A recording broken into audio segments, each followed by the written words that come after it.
One of the largest stories talked about across the country at the end of 2014, a year where we've got lots of different news stories to talk about, has to be the torture report that's been discussed in Washington, D.C. and by many across the country. Now, this was, in my opinion, very, very politically motivated. I think you can tell by the fact that it was mainly Senate Democrats that took part in this, put this together, that CIA agents themselves were not actually interviewed. But let's really back up a little bit. Who here is honestly surprised that the United States government tortured people? There's a lot of things our government has done that has quote-unquote shocked us since the war on terror began. A lot of people might not remember the Patriot Act and different types of legislation passed. We unfortunately handed over a lot of our personal principles because we were scared in order for the idea of feeling safer.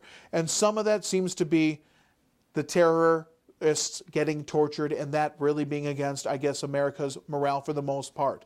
And I'm one that's not going to come out here and say, I support torturing people. No, that's not what I support.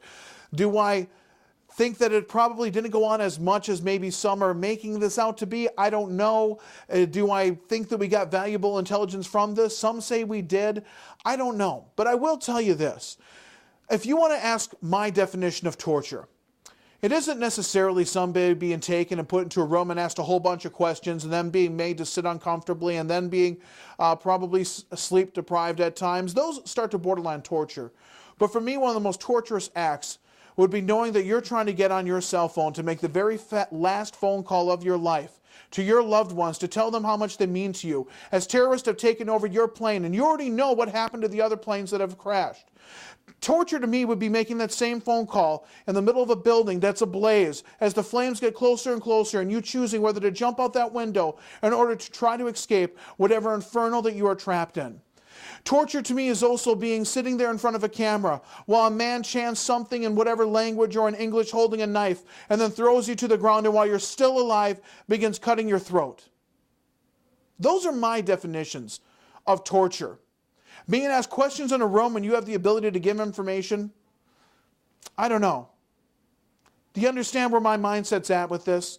I'm not going to shed tears over these people. I'm sorry, I will not. These are the same people that would have cut the heads off your children, stuck them on a pike and taken a picture and put it on Facebook, and then talked about this is what they do to the infidels. I haven't heard anybody say that we tortured under the Bush administration anyone that was innocent, anyone that wasn't connected with terrorism. Maybe it happened. But I do know since the Obama administration has taken over, the use of drone predator attacks has quadrupled. And I do know that there are accusations that we are killing innocent people in these drone attacks. And what I think might be most chilling about this is what this means for our brave men and women in the CIA and in the military that's conducting these operations trying to keep us safe. What do they have to fear right now, these men and women flying these drones that I just speak of? 10 years from now, 5 years from now? Will a political witch hunt in Washington, D.C. potentially lead to them being charged for criminal acts in international courts, for acts that they did under the guise of the government that they were told were completely legal and in the best interest of this nation? I question if we're going down that road right now. And that's why I think we need to stop and really think about this. I know our government's done some things that probably aren't really rosy, but they've done them to protect us. And frankly, I guess maybe it isn't best if we know everything, but we just need to know this. They're working our best to keep us safe because there are still those out there that want to kill us.